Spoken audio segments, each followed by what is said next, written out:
नमस्कार, मी शिवानी इगतपुरे. आपण पाहताय सातारा न्यूज. पाहूयात आज दिवसभरात घडलेल्या घटनांचा थोडक्यात पण सुपरफास्ट आढावा. सातारा जिल्ह्यात गेल्या 2 ते 3 दिवसांपासून मुसळधार पाऊस आणि सुसाट वाऱ्याने थैमान घातले असून या पावसाचा आणि वादळी वाऱ्याचा मोठा फटका सज्जनगडच्या पायथ्याला असणाऱ्या सातारा तालुक्यातील कारी गावाला बसलेला आहे. कारी गावातील जिल्हा परिषद प्राथमिक शाळेची इमारत वादळी वाऱ्यामुळे कोसळली असून संपूर्ण शाळेत पाणी साचले आहे. 1ली ते 7वी पर्यंत विद्यार्थी या शाळेत शिकत होते. सुदैवाने कोणतीही जीवितहानी झाली नसून वर्ग खोल्यांमध्ये पाणी साचले असून संपूर्ण इमारतीचे मोठे नुकसान झालेले आहे. मात्र या घटनेनंतर शाळांच्या सुरक्षिततेचा प्रश्न पुन्हा एकदा ऐरणीवर आलेला आहे. वाई शहरातील फुलेनगर परिसरातील किवरा ओढ्यावर अवघ्या महिनाभरापूर्वी उभारण्यात आलेला पर्यायी पूल मुसळधार पावसात वाहून गेला. या घटनेमुळे परिसरातील नागरिकांची मोठी गैरसोय झाली असून संबंधित ठेकेदाराच्या कामाच्या दर्जावर गंभीर प्रश्नचिन्ह उपस्थित झालेले आहे. पावसाच्या वाढत्या प्रवाहात पर्यायी पूल पूर्णपणे वाहून गेल्याने वाहतूक विस्कळीत झाली. अवघ्या एका महिन्यातच पूल कोसळल्याने कामाच्या गुणवत्तेबाबत नागरिकांमध्ये तीव्र नाराजी व्यक्त होत आहे. या घटनेनंतर भाजपचे तेजस जमदाडे आणि पीपल रिपब्लिक पार्टीचे प्रणित मोरे यांनी ठेकेदाराच्या निकृष्ट आणि ठिसूळ कामावर जोरदार टीका केली. सार्वजनिक निधीतून करण्यात आलेल्या कामाची गुणवत्ता तपासावी, दोषींवर कठोर कारवाई करावी, तसेच नागरिकांच्या सुरक्षितेशी खेळी करणाऱ्या संबंधितांवर जबाबदारी निश्चित करावी, अशी मागणी त्यांनी केली आहे. सातारा जिल्ह्याच्या पश्चिमेस गेल्या 4 दिवसांपासून मुसळधार पाऊस पडत असल्याने पाणलोट क्षेत्रामध्ये झपाट्याने वाढ होताना बघायला मिळत आहे. घाटमाता आणि महाबळेश्वर परिसरामध्ये पावसाने कहर केला असून वेण्णा नदीच्या पाणी पातळीमध्ये मोठी वाढ झाली असल्याने प्रशासनाकडून नागरिकांना सतर्कतेचा इशारा देण्यात आलेला आहे.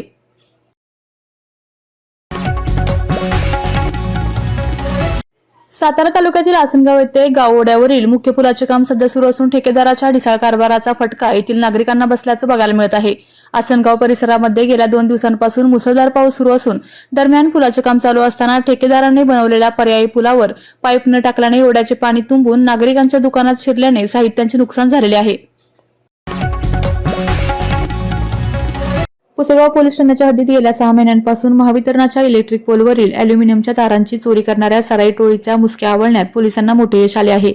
सातारा स्थानिक गुन्हे शाखा आणि पुसेगाव पोलिसांनी केलेल्या या संयुक्त कारवाईत एकूण 5 गुन्हे उघडकीस आले असून चोरांकडून तब्बल 11,43,600 रुपयांचा मुद्देमाल हस्तगत करण्यात आलेला आहे. गेल्या काही महिन्यांपासून पुसेगाव परिसरात तारा चोरीच्या घटना सातत्याने घडत होत्या. त्यानुसार स्थानिक गुन्हे शाखेचे पोलीस निरीक्षक विश्वजित घोडके आणि पुसेगावचे सहाय्यक पोलीस निरीक्षक नागनाथ खुणे यांच्या पथकाने तपासाला गती दिली. या सखोल तपासादरम्यान खटाव तालुक्यातील चौघांचा या चोरीत सहभाग असल्याची खात्रीशीर माहिती पोलिसांना मिळाली. पोलिसांनी आरोपीच्या ठाव ठिकाणा शोध घेत सापळा रचला आणि 4 जणांना शिताफीने ताब्यात घेतले. या गुन्ह्यात सुरेश बबन जाधव दत्तात्रय उर्फ रघु किरण मदने, आनंदराव उर्फ संजय उमाजी मदने, बापूराव उर्फ बापू धोंडीराव मदने यांना अटक केली असून त्यांच्याकडून कसून चौकशी केली असता त्यांनी संगनमत करून पुसेगाव पोलीस ठाण्याच्या हद्दीत 5 ठिकाणी तारा चोरल्याची कबुली दिली. फलटण तालुक्यातील अलगुडेवाडी येथे ग्रामपंचायत कर्मचाऱ्याला झालेल्या मारहाण प्रकरणी तसेच जातीवाचक शिवेगाळ, जीवे मारण्याची धमकी आणि डॉ. बाबासाहेब आंबेडकर यांच्या प्रतिमेची विटंबना केल्याच्या आरोप प्रकरणी कठोर कारवाईच्या मागणीसाठी महाराष्ट्र राज्य ग्रामपंचायत कामगार सेनेच्या वतीने सातारा जिल्हाधिकारी कार्यालयासमोर आमरण उपोषण सुरू करण्यात आलेले आहे. महाराष्ट्र राज्य ग्रामपंचायत कामगार सेनेचे जिल्हा सचिव तथा पीडित ग्रामपंचायत कर्मचारी सचिन अरुण मोरे यांनी दिलेल्या माहितीनुसार दिनांक 24 जून 2024 रोजी फलटण तालुक्यातील अलगुलेवाडी ग्रामपंचायतीच्या मासिक सभेदरम्यान काही व्यक्तींनी ग्रामपंचायत कार्यालयात येऊन अर्वाच्य भाषेत शिवीगाळ करत जातीवाचक वक्तव्य केली तसेच जीवे मारण्याची धमकी देऊन मारहाण करण्यात आल्याचा आरोप करण्यात आला. या घटनेत ग्रामपंचायतीच्या कागदपत्रांचेही नुकसान झाल्याचे सांगण्यात आले. महाबळेश्वरमधील वेण्णा लेक परिसरातील वेण्णा नदीवरील एक छोटा पूल तुटला असून हा पूल तुटल्यामुळे रस्त्याच्या दुसऱ्या बाजूला असणाऱ्या हॉटेलमधील अनेक पर्यटक अडकून पडलेले आहेत.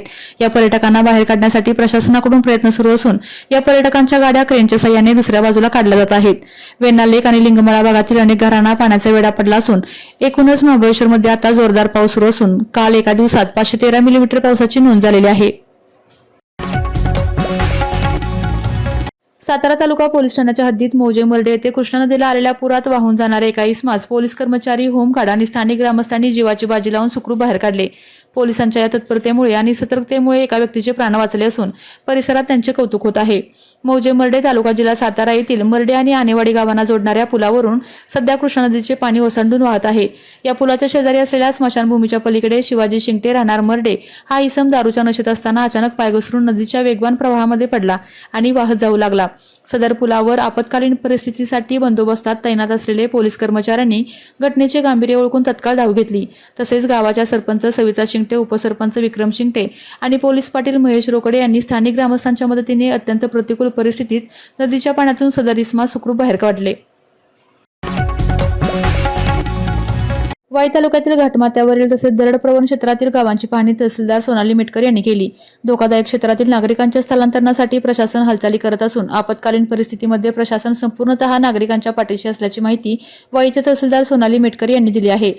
दरडप्रवण क्षेत्र तसेच घाटमाथ्यावरील ज्या गावांना भूसंकलनाचा धोका आहे अशा क्षेत्रातील नागरिकांचे स्थलांतरण सुरू असून नागरिकांनी देखील आवश्यक ती काळजी घेऊन उपाययोजना कराव्यात असे आवाहन तहसीलदार सोनाली मेटकर यांनी केले आहे. सातारा जिल्ह्याच्या पश्चिम घाट परिसरात हवामान विभागाने दिलेल्या अतिमुसळधार पावसाच्या इशाऱ्याचा प्रत्यय आज येत असून पाटण तालुक्याला पावसाने अक्षरशः झोडपून काढले आहे.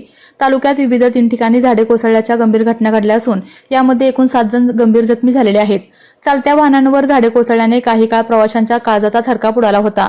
सर्वात मोठी आणि थरारक दुर्घटना चाफळ माझगाव या मार्गावर घडली. प्रवाशांना घेऊन निघालेल्या एका चालत्या जीपवर अचानक बाबळीचे मोठे झाड कोसळले. झाड पडल्याचा प्रचंड आवाजाने जीपमधील प्रवाशांनी एकच हंबरडा फोडला. या दुर्घटनेत जीपमधील 6 जण किरकोळ जखमी झालेले आहेत. सातारा जिल्ह्यातील पश्चिम भागात गेल्या 24 तासांमध्ये मुसळधार पाऊस सुरू असून जोर या गावामध्ये गेल्या 24 तासात 525 मिलीमीटर पाऊस पडल्याने या ठिकाणी गावाला जोडणारा रस्ता पाण्यामध्ये वाहून गेल्याने गाव संपर्कहीन झालेला आहे. या ठिकाणच्या कडाकपारीमध्ये भूसंकलन होऊन डोंगरावरून वाहणाऱ्या पाण्याचं विसंगरूप पाहायला मिळालं. ज्या ठिकाणी भूसंकलन झाले आहे त्या ठिकाणाहून गढूळ पाणी येत असून एका बाजूने पांढरे शुभ्र पाणी वाहताना पाहायला मिळत आहे.